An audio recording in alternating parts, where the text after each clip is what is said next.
ये कहानी किसी जंगल की नहीं है, किसी हवेली की नहीं है, ना ही किसी भूत की है।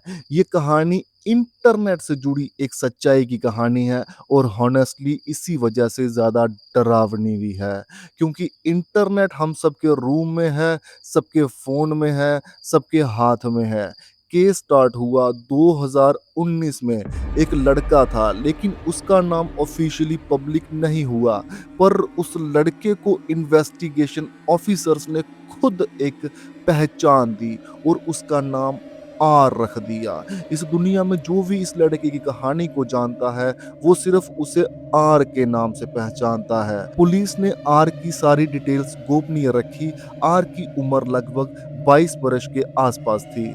आर एक इंजीनियरिंग का छात्र था, एकदम नॉर्मल बंदा। ना क्रिमिनल रिकॉर्ड, ना वायलेंट हिस्ट्री। और उसके दोस्तों ने बताया कि आर थोड़ा इंट्रोवर्ट टाइप का बंदा था। इंट्रोवर्ट शब्द को गहराई से समझे तो इन्हें शोर शराबा और पार्टियों के बजाय अकेले या कुछ खास दोस्तों के साथ रहना पसंद होता है। ये अपने विचारों और भावनाओं में मगन रहते हैं।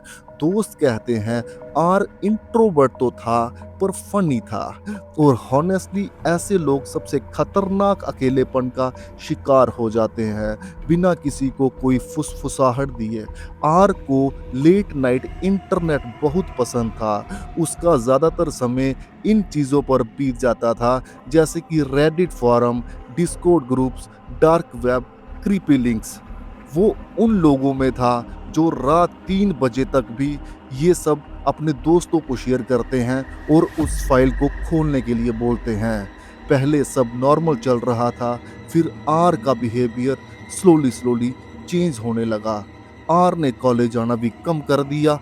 आर दोस्तों की कॉल्स भी अवॉइड करने लगा। मैसेज सीन कर लेता था पर रिप्लाईज की तादाद बिल्कुल ज़ीरो होने लगी। जहां पहले दिन रात दोस्तों के साथ आर चिट चैट करता रहता था, पर वो एकदम से सब बंद करने लगा। आर ने रूम डार्क करना शुरू कर दिया, यानी वो लड़का अंधेरे में रहना पसंद करने लगा।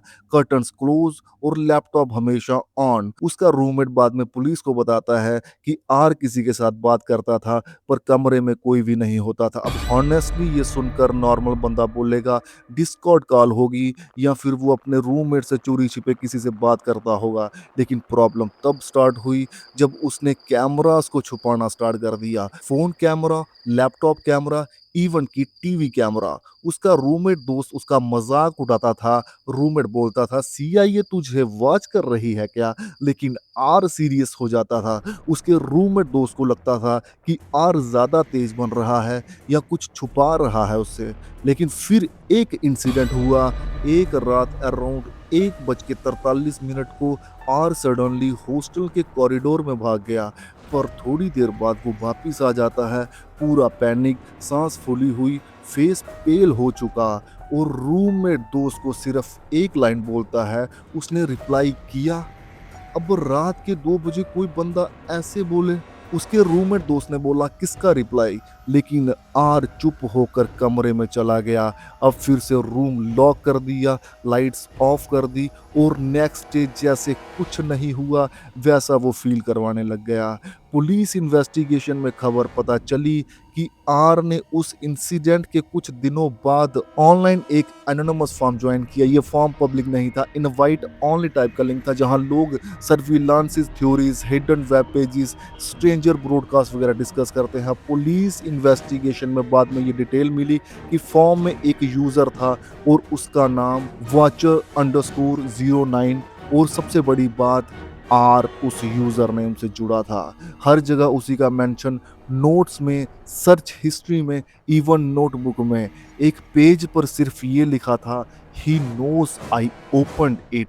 अब भाई हॉनेस्टली ऐसी लाइन मूवी जैसी लगती है, लेकिन रियल लाइफ में ये क्रीपी लगती है, क्योंकि इसमें कोई बैकग्राउंड म्यूजिक नहीं होता। होती है तो झकझोर देने वाली एक कहानी बस, जिसमें सिर्फ साइलेंस और इमेजिनेशन होती है। आर की कहानी की तरफ चलते हैं। एक दिन आर का फ्रेंड आर के रूम में गया। आर लैपटॉप स्क्रीन को घूर रहा था, जबकि लैपटॉप बंद पड़ा हुआ था। स्क्रीन फुल ब्लैक थी। स्क्रीन पर किसी भी तरह की कोई इमेज नहीं थी, बस एक रिफ्लेक्शन थी जो आर के दोस्त के कमरे के अंदर आने पर आर के कमरे का दरवाजा खुलने की रोशनी से अंदर आई और वही रिफ्लेक्शन उसके लैपटॉप की स्क्रीन पर थी। उसके बाद दोस्त ने बोला, क्या देख रहे हो? आर स्लोली से बोला, वो ऑनलाइन है, जबकि स्क्रीन पर किसी भी प्रकार की कोई भी प्रकृति नजर नहीं आ रही थी। कहानी पर रिसर्च के दौरान मैं भी इसे पढ़ते पढ़ते और लिखते लिखते उस काले साए की तरफ अपने आप को खड़ा देखने लगा, जिस काले साए पर आर का हकीकत में काबू पड़ चुका था। फिर कुछ दिनों बाद एक रात आई और वो तारीख थी 17 सितंबर, समय रात के 2:17। आर ने अपने क्लोजेस्ट फ्रेंड को एक फोल्डर भेजा, फोल्डर नेम मॉर्निंग से पहले मत खोलना। अब ऑब्वियसली उसके फ्रेंड दोस्त ने तुरंत खोल दिया। उसके अंदर एक रैंडम स्क्रीनशॉट, एक स्टैटिक इमेज, एक डार्क वेबसाइट लिंक और एक टेक्स्ट फाइल थी, जिसमें लिखा था, मुझे लगता है कोई मुझे वॉच कर रहा है। वो मुझे कैमरे से नहीं देखता, वो मुझे सिर्फ ऑनलाइन देखता है। प्लीज रिप्लाई मत करना। भाई इमेजिन करो, तुम ये सब रात में पढ़ो, उसके बाद तुम उसको रिप्लाई करो और वहां से कोई रिप्लाई ना आए, पर सुबह पता चले आर मिसिंग हो गया। अब इंटरनेट की काली दुनिया का काला नकाब किसी सीधे साधे व्यक्ति को अपने जाल में फांस बैठे। तकरीबन कोई किसी को कुछ नहीं बताएगा कि वो कितनी परेशानी में है। अब आर का फोन रूम में था, पर आर गायब। वॉलेट भी रूम में था, शूज भी रूम में थे, मतलब हर चीज उसके कमरे में थी सिवाय आर के। लैपटॉप ऑन पड़ा हुआ था, चेयर उल्टी पड़ी थी, विंडो लॉक थी, कहीं कोई खून के छींटे नहीं, कहीं कोई निशान नहीं, कोई सीसीटीवी क्लू नहीं। ऐसे लग रहा था बंदा हवा में उड़ गया। पुलिस इन्वेस्टिगेशन स्टार्ट हुई। इन्वेस्टिगेटर्स को लगा रन अवे सीन होगा, लेकिन फिर आर की ब्राउजर हिस्ट्री मिली और वो नॉर्मल हिस्ट्री नहीं थी। उसके वेब ब्राउजर में 100 सर्चेस थे। Can hidden users watch you, inactive devices spying, how to remove remote access, can someone enter through link, और एक सर्च बार बार रिपीट हुआ था, what happen if you reply. अब ये लाइन ही काफी डिस्टर्बिंग थी। रिप्लाई किस चीज को, किस इंसान को, किस बंदे को, किस अकाउंट को? पुलिस को एग्जैक्ट आंसर नहीं मिला। फिर साइबर टीम ने लैपटॉप चेक किया। उन्होंने नोटिस किया सिस्टम में हिडन रिमोट स्क्रिप्ट थी। सिंपल लैंग्वेज में बताऊं तो किसी ने सिस्टम को रिमोटली असेस करने की कोशिश की थी और वहीं से इंटरनेट एक्सप्लोड हुआ। अब ऐसे सीन में बड़े लोग बड़ा कुछ बोलते हैं, पर बीच में कुछ लोग बोले कि इंटरनेट कल्ट है, कुछ बोले ARG गेम गॉन रॉन्ग, कुछ बोले पूरा मेंटल ब्रेकडाउन है। अब सच क्या है आज तक ये क्लियर नहीं हुआ, लेकिन सबसे क्रीपी चीज अभी बाकी थी। पुलिस को मॉनिटर के साइड एक स्टिकी नोट मिला। उसमें लिखा था, if they reply don't answer. भाई ये सब कितना डरावना होगा। एक तरफ बंदा नहीं मिल रहा और दूसरी तरफ ये सब नोट्स में लिखा हुआ। ये लाइन पढ़कर मेरे गॉसबम्स खड़े हो गए। इन्वेस्टिगेशन महीनों चली, कोई बॉडी नहीं मिली, कोई कंफर्म सस्पेक्ट नहीं मिला। केस स्लो हो गया, कोल्ड फाइल बन गई। इंटरनेट ने उसको मिस्ट्री बनाकर रख दिया, लेकिन स्टोरी यहाँ खत्म नहीं हुई थी। पर उसका अकाउंट कभी कभी एक्टिव दिखने लगा, कभी रेडिट ऑनलाइन, कभी डिस्कॉर्ड ग्रीन, कभी टेलीग्राम लॉस इन। उसके फ्रेंड्स को लगता था आर कोई प्रैंक कर रहा है, लेकिन सबसे बड़ी बात, पासवर्ड भी चेंज नहीं हुआ। एक दोस्त ने उसके डिस्कॉर्ड में लॉगिन किया और बाय लॉगिन इजीली हो गया, पर अंदर एक न्यू सर्वर था और उस सर्वर का नाम था ऑब्जर्वर रूम। पर सर्वर एम्प्टी था, no chat, no member visible, बस एक वॉइस चैनल, उसका नाम वेटिंग रूम। पर भाई यहाँ से स्टोरी और पहेलियों में उलझने लगी। आर के दोस्त ने जब वॉइस रूम को ज्वाइन किया, पहले साइलेंस रहा, मानो कि बोलने वाला कोई भी नहीं, सिर्फ स्टैटिक साउंड। फिर धीरे धीरे फील हुआ जैसे कोई सांस ले रहा है। आर का दोस्त डर गया, तुरंत लीव कर दिया और नेक्स्ट सेकंड उसको डीएम आया एक अननोन अकाउंट से, सिर्फ एक लाइन, यू आंसर्ड। भाई इमेजिन करो, रात के 3 बजे ऐसी नोटिफिकेशन आए।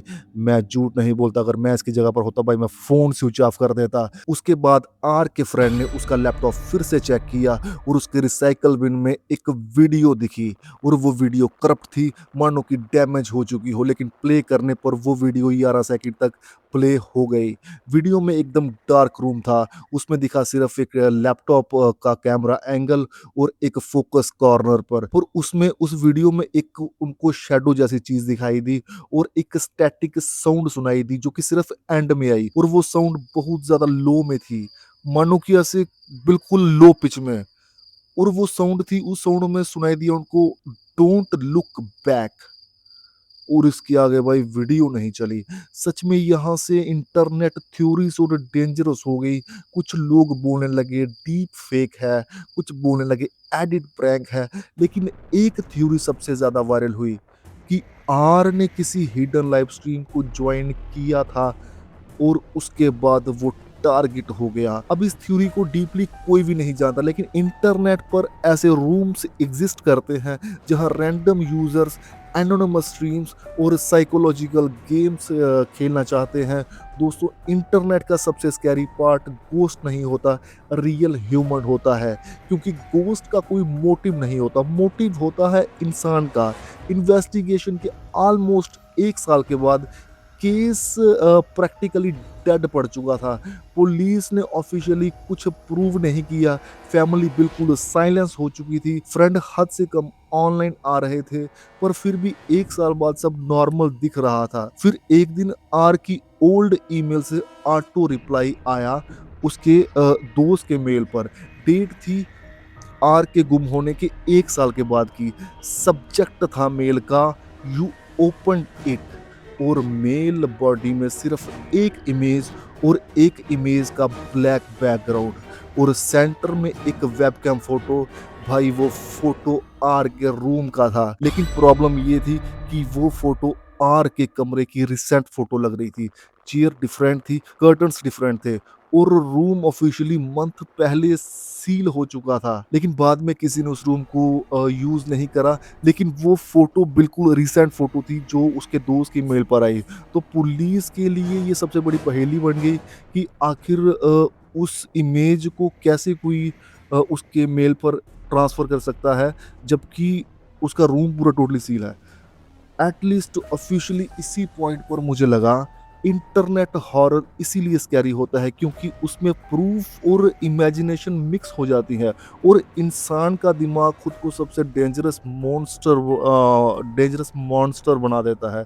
कभी कभी लगता है हम इंटरनेट यूज़ नहीं करते हैं, इंटरनेट हमें यूज़ करता है। हमारी हैबिट्स, हमारी सर्चेस, हमारे फियर्स सब कलेक्ट हो रहे हैं, और फनी बात तो ये है भाई, वो डाटा हम खुद दे देते हैं। हर ऐप को camera access, mic access, gallery access, location access, और बिना सोचे अलो कर देते हैं। कभी कभी लगता है कि फ्यूचर में हॉरर मूवीज में भूत नहीं होंगे, क्योंकि सिर्फ अननोन यूजर्स ही होंगे, हिडन कैमरास होंगे, फेक अकाउंट्स होंगे, और एक दिन शायद हम रियलाइज करेंगे कि स्क्रीन के दूसरी साइड कोई हमेशा था। ये हमेशा एक काला पर्दा है इंटरनेट का, इसके पीछे कोई ना कोई रहता है। तुम वीडियो अपलोड करो, डाटा कहीं ना कहीं स्टोर हो रहा है, सब कुछ हो रहा है। तो आर की कहानी का तो अभी तक फाइनली कुछ पता नहीं चला 2019 के बाद। आगे जैसे ही कोई अपडेट मिलेगी तो इस पर मैं नेक्स्ट वीडियो पक्का बनाऊंगा। आर की कहानी फिलहाल इतनी थी। धन्यवाद।